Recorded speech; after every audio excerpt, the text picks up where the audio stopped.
If God is good, why is there coronavirus? It's probably a question that a lot of us are asking right now.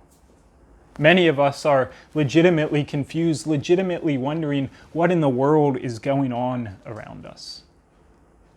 And many more are probably asking this question of why out of deep anguish.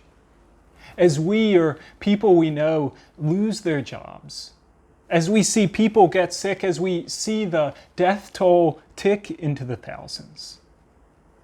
If God is really good, if God is really loving, why is there so much suffering in the world?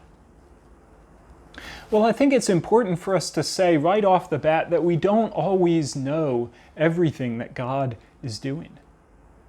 In the Bible, in the book of Isaiah, God tells us, "My thoughts are not your thoughts, my ways are not your ways.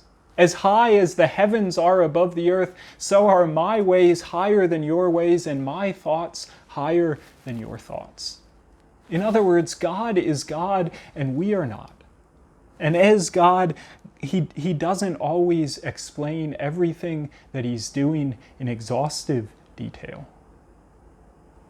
But even though the Bible doesn't give us exhaustive answers, it does give us sufficient answers. It does tell us everything we need to know.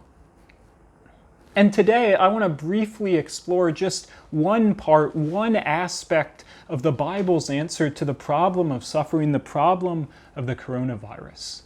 And it's very simply this: it's the reality that we live in a fallen, a broken, a sin-cursed world.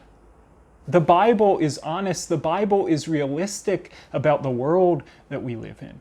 Time and time again, the Bible tells us we live in a world full of suffering and plagues, sickness and death. In fact, in the book of Romans, God describes this entire creation as in the pains of childbirth. And it's a graphic picture, but it's a picture that so perfectly captures the suffering and the hardship we see in the world around us. But in the Bible, God doesn't just tell us that we live in a broken, fallen world. He also explains to us why the world is like this.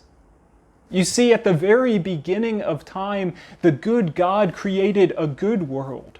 A world that He tells us on the first page of the Bible was good, very good.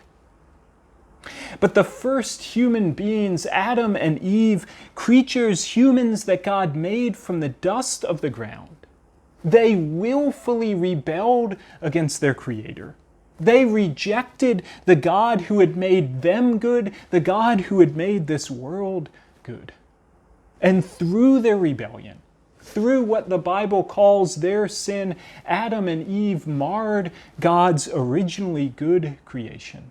They plunged this world into sin and misery, into the pains of childbirth. So if God is good, why is there COVID-19? At least part of the answer that the Bible gives us is that Adam and Eve have spoiled this good creation through their open treason against their Creator. But the Bible doesn't just tell us the problem. God also gives us hope. He tells us that Jesus Christ, His own Son, has entered this fallen, this broken, this sin-cursed world. And on the cross, Jesus has taken the penalty, the curse for sin on Himself. And 3 days later, Jesus was raised to new life, so that everyone who trusts in Jesus has the promise of sharing in this new life one day in a new creation. In a new creation where death and mourning and crying and pain will be gone forever. And even when we face suffering now, even when God doesn't give us an exhaustive answer that explains every little thing that He's doing, when we see Jesus and His work, when we understand God's promise of a new creation for all who trust in Him, we have sure and certain proof that even in the middle of a coronavirus outbreak, God is very good.